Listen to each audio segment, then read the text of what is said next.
দেশের উত্তরাঞ্চলে শীতের তীব্রতা বাড়ছে। এ বিষয়ে আরো তথ্য নিয়ে কুড়িগ্রাম থেকে যোগ দিচ্ছেন সহকর্মী ইউনুস আলী।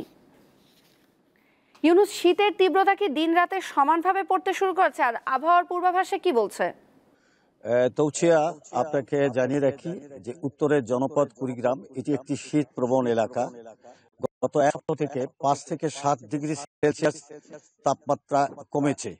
বর্তমানে আজ সকাল 6টায় এ জেলার তাপমাত্রা নির্ধারণ করা হয়েছে 17.5 ডিগ্রি সেলসিয়াস। এই তাপমাত্রার সাথে পাল্লা দিয়ে বাড়ছে শীতের তীব্রতা এবং ঘন কুয়াশা। মধ্যরাত থেকে পরের দিন সকাল 9টা থেকে 10টা পর্যন্ত ঘন কুয়াশায় ঢাকা থাকছে গোটা জনপদ। এ সময় দুর্ভোগে পড়ছে মানুষজন, পথচারীরা, পাশাপাশি যারা ক্ষেত মজুর এবং যারা শ্রমজীবী, তারা শীত উপেক্ষা করে এবং কুয়াশা উপেক্ষা করে সময় কাজে যেতে পারছে না, ফলে তাদের মধ্যে দুর্ভোগ। অন্যদিকে শীতের কারণে যানবাহনগুলো সতর্কতার সাথে হেডলাইট জ্বালিয়ে দিনের বেলাও যাতায়াত করছে।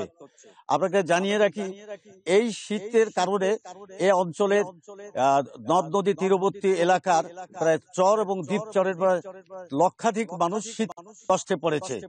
ইতিমধ্যে বিভিন্ন সংস্থা তাদেরকে শীতবস্ত্র প্রদান করছে। আর এদিকে আমাদের এই অঞ্চলে শীতের মধ্যে সবচেয়ে বড় সমস্যা হচ্ছে, শীত যখন আসে তখন দুর্ভোগে পড়ে সবচেয়ে খেটে খাওয়া মানুষজন। এই দুর্ভোগ লাঘবে সবাইকে এগিয়ে আসার আহ্বান জানিয়েছে এই অঞ্চলের মানুষজন। তৌচিয়া,